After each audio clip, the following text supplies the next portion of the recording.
El Partit Socialista de Benicarló ha denunciat el que consideren falta de gestió i desídia per part de l'equip de govern de l'Ajuntament.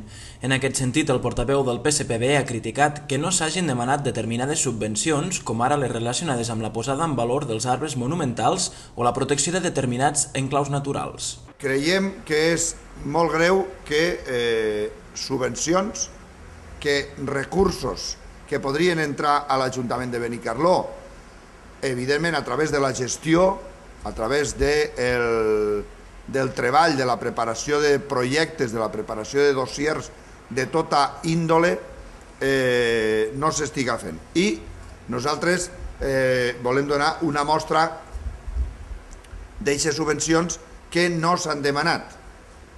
Per tant, entenem que això és falta de gestió i una certa desídia per part de l'equip de govern. Mentrestant, des de l'equip de govern, el primer tinent d'alcalde, Antonio Cuenca, ha recordat que aquestes ajudes no es van demanar quan governaven els socialistes amb el bloc.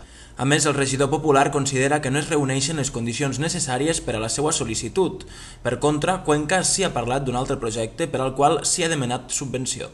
¿Qué se pidieron el año anterior? ¿Qué se pidieron hace 2 años? ¿Qué se pidieron hace 3 años estas ayudas? No se pidieron ni hace 3, ni hace 2, ni hace 1, porque no podemos acceder a esas ayudas porque no contemplamos las condiciones específicas para pedirlas. Sí que solicitamos, porque así se contempla, y así yo le he pedido ayudas, y hay un proyecto que se está ejecutando en este momento, que es la de rehabilitación de los asagadores de Benicarló, que eran vía pecuarias, que era la separación de los términos municipales que se empleaban para el pastado del ganado. D'altra banda, el primer tinent d'alcalde de Benicarló ha contestat també a les crítiques socialistes referents a l'estat en què es troben els edificis educatius de la localitat.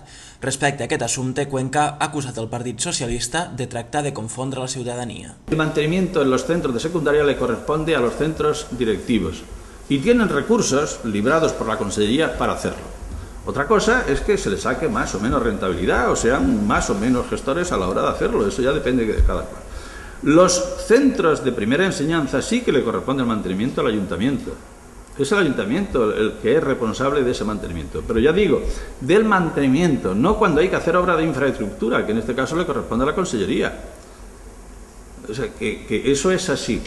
Entonces, tratar de confundir a la gente, pues eso no és justo. El portaveu popular també ha aprofitat per afirmar que excepte en 1 o 2 casos no hi ha res anormal respecte al nombre d'alumnes per aula a Benicarló.